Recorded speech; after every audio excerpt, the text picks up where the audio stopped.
This 10-year-old piece of camera has transformed my videos in a great way. Bad footage is in. VHS cameras are the hot topic right now. A lot of big creators that you follow have a VHS camera or some kind of vintage camera. But the problem that I have with it is that it's huge. And it's also a tough workflow because VHS footage is not meant to be digitized for our computers. I don't know. Wasn't really crazy about it until I came across the Canon PowerShot A2200. Meet Old Red, the camera that my girlfriend found in her parents' basement that has turned into being used for jobs for companies like Under Armour. It doesn't look good, but that's the idea. No janky setups to get your footage onto your computer. You got an SD card, a normal battery, and a camera that is small enough to fit in your pocket and really small enough to fit in any small compartment in your bag. I don't even know the specs, but that's the cool thing about it. The big thing that I was talking about with my recent video about my Ricoh camera is that the video is not bad enough to be bad.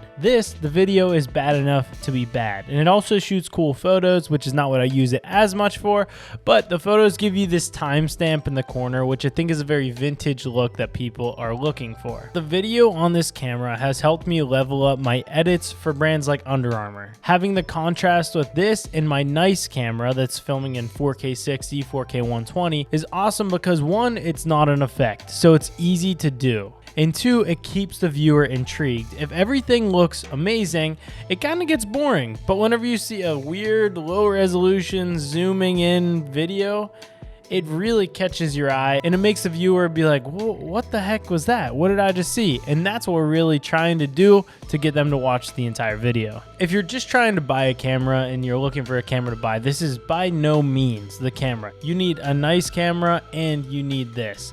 This thing right here is only good if you have something to contrast it. Something cool about it is that it brings down everybody's guard. Whenever you bring out your big camera, people are a little bit intimidated by it and they don't want to really interact with it. They get shy if they're not used to being on camera. But if I'm holding up this little thing, typically filming vertical if it's for social, and just zooming in, zooming out, they're like, one, what is this dude doing? This thing is horrible.